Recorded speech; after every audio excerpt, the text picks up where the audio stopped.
Manag unsa mong upat?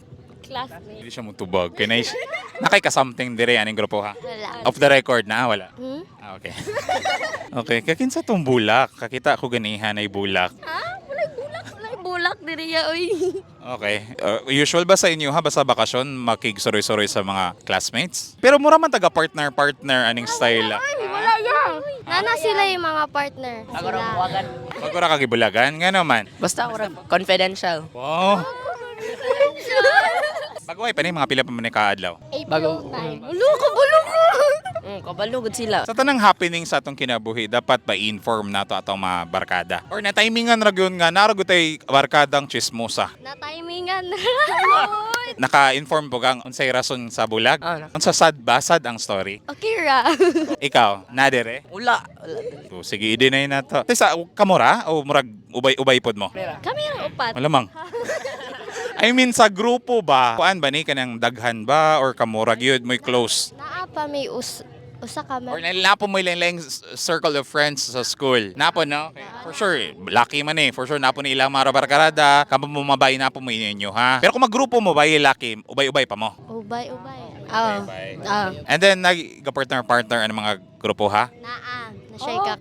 Nalimot ka? Wala. Itawag na. Nananawag. Sige, Saron. Hinanap ako sa interview mo.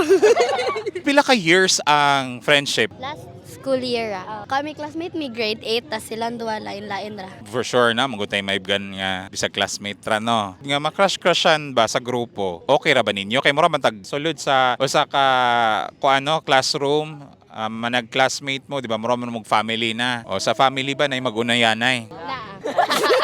Dili po nato ipagbawal sa ila kung ganahan nila ilang sa usag-usa, di ba? Oh, naa. Ikaw ron? Pass ra to ya, dili na karon. Nga namang murag karon dili na. Kuan ya, makatagam magud na maibog ka classmate.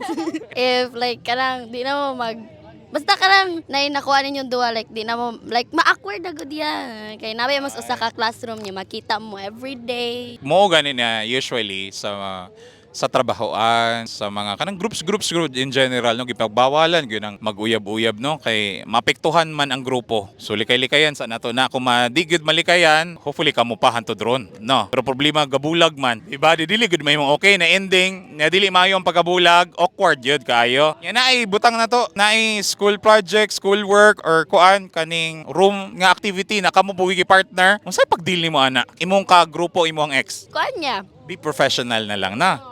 Kay para man sa tong grado. Ano, lisod mo po kay Muguya-buya parang panahon na nga bakasyon na. What if silingan? Ay, oo! Ay, silingan. Mas okay na, dagay. Pwede. Mamintana lang ka, na siya. Well, anyway, kung gi-permitan man ta sa tong ginikanan, or kung madili po, respetuon na to tong ginikanan, ha? Oh, shout out ni Mama Dera. Shout out kong Makin Bryce Arla Gradilla. Shout out sa akong family diha. Shout out sa akong mama na lang po.